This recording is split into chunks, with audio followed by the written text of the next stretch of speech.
Hi, in this video, I'd like you to think about what you would do when you are making lots of money trading the Forex market and you hit that jackpot moment where you've really increased your account by a considerable amount. Now, there are so many options, and just look at the screen. You can increase your investment, you can withdraw your winnings, you can panic, or you can stop and take your total winnings or even your total investment out of your account.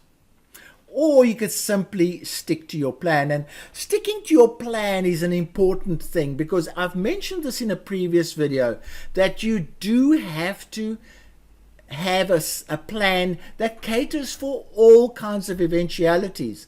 And increasing your account size very quickly to a large amount is one of those occasions that you have to cater for in your trading plan. You must not start thinking about it when it happens. You must say, when I increase my account by 20%, I'm going to do X, Y, or Z.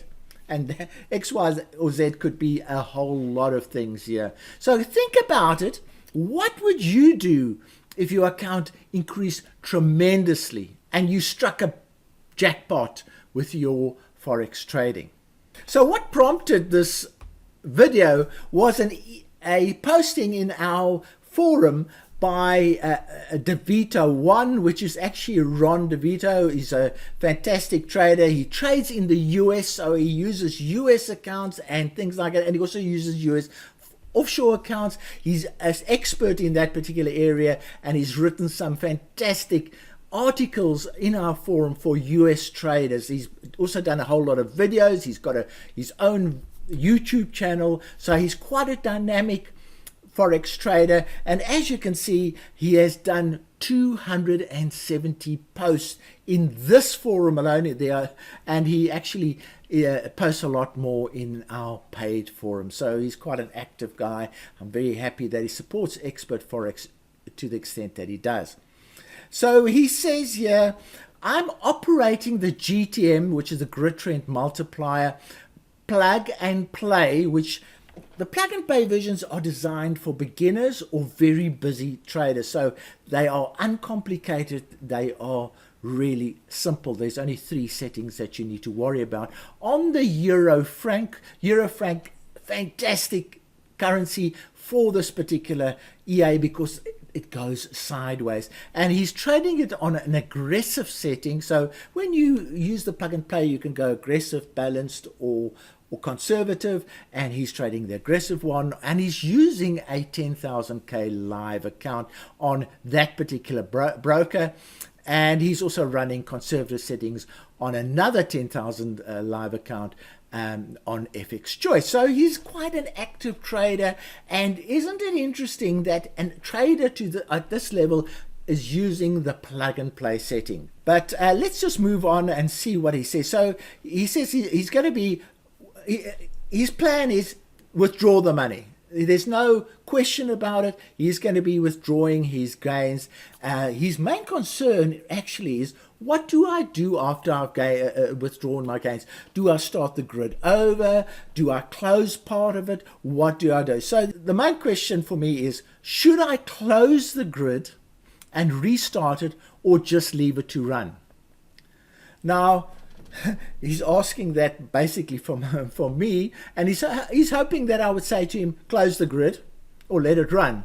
But that's not the way things work. You never believe a guru or anybody in Forex trading unless you've proven it to yourself. And in this video, I'm going to show you how I prove my answer back to Ron in this particular area. So his inclination is to withdraw the amount just above 10,000, so in other words, draw all his winnings and equity and let the grid run as it is. So that's his gut feel. Now, I'm going to show you what he should have done besides, rather than asking me, but this makes a good topic for this particular video. As a general rule, when should plug and play grids be shut down? And I'm going to show you when that should happen. And this is quite a very interesting post that he has done. He also says that he's attached his live trading account in my FX book to this post, and I'll show you the rest of the post as we go along. So as I said, he uses the grid trend multiplier. It's a fantastic EA for a beginner. It's got the plug and play settings, especially if you trade it with the euro franc, which is a really nice sideways currency, and it hedges, and it trades basically on autopilot. So if you want more information about this grid trend multiplier, please use this link. So here is his trading over that particular period. You can see the currency went sideways very nicely over that period and created lots of cash-ins. Look at all the cash-ins that have happened. I'm not going to explain how the grid trend multiplier works in this particular occasion. You can actually, the link that I gave you has got videos that shows all of this, but this is what really has happened. And at this point he's now saying, all right, I want to cash in my winnings, let's but what do I do with all these open trades? He also in his post shows his account, his FX book account, and here you can see more details of the account, how nicely it's grown, how steadily it's grown. It's grown by 30%, and you might say, what, 30%? Is that all that it's grown by? But I must remind you that is a considerable growth over since July. So that's July, August, September. So it's essentially 3 months that he's traded that. So 30% return isn't bad. If you trade that over a year, you almost get to 100% return. And he is using the plug and play version, which uses very conservative and disciplined lot sizing. That's the other thing, and therefore beginners can use this EA without a fear of blowing their accounts. And here you can study the stats. You can stop the video and study the stats, and there is the actual link to that particular FX book account. Now, it's also interesting that I'm also trading these plug and play versions on live accounts. I'm not trading 10,000 accounts, I'm trading 1,000 accounts. And here you can see the results that I've achieved on the euro franc. Also really good results. There are the results: 34% return, 28%. 21% return on the euro franc. So I'm in line with what Ron is experiencing, and here you can see the results. You can see some of the currencies. The Oz has been trending, and the grid trend multiplier doesn't like trending, so it is only slightly negative at this stage, but the rest are doing pretty well. Okay, so let's address Ron's question. He's saying, what should I do about my grid? Should I close the whole grid? Should I keep it open? Or start a completely fresh grid? And to answer that, there's no top of the head type of answer. You have to sit down and analyze the situation very carefully. Now, what normally happens with a grid is you normally find yourself in the middle of a grid, and you have a lot of open buy transactions at the top and a lot of open sell transactions at the bottom. And if you look at this grid, it is carrying a loss of about 3,000, and I'm using 100 pip grid just for illustration, make the figures a lot easier. It's carrying a 3,000 loss. Now, and he finds himself in this case and in the middle of the grid. So then I'm saying, right, what if he wasn't in the middle? What if he's more to the edge of the grid? So he would be in a position like that. He would have a few buys at the top, but a lot of sells at the bottom. And if you value that carpet, and he calls it a carpet, if you read his post, he calls this is the carpet.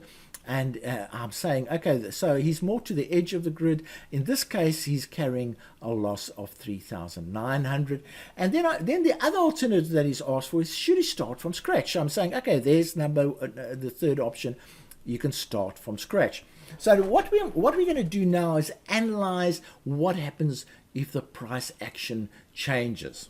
Okay, so here's the analysis if the price action changes. And what I've done, as I said, let's assume that the price will go up 500 units, whatever they are, 500 in the first example, 500 in the second example, and 500 in the third example. So the starting point, it's from the starting point that the 500 goes up. Let's see the impact on the results. And what will happen is, as it goes up, it will cash in all the buys as it's going up. So it will make 500 cash-ins in all three cases, and it will then create a series of open trades. And in this case, as you can see there, it's created a big series of open trades. Now, if you add it all together, it comes to 5,500. So you subtract the gains from what the open trades are, and the status is now minus 5,000. But we started, remember, with a start of minus 300. So things have gone worse by 2,000 units.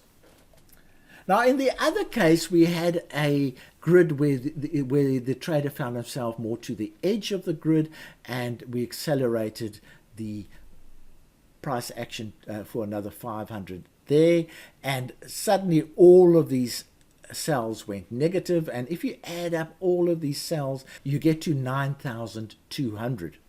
Again, there was a gain of 500, so the current status is 8,700.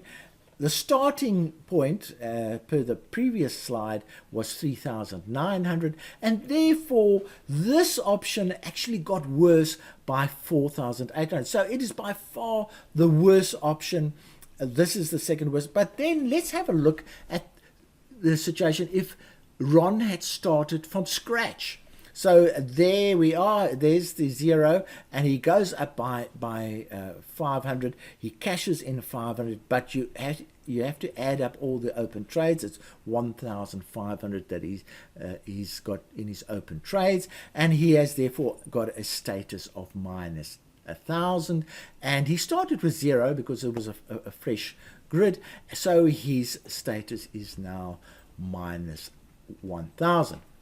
Now, by doing this kind of analysis, you can see the answer jumps out at you, doesn't it?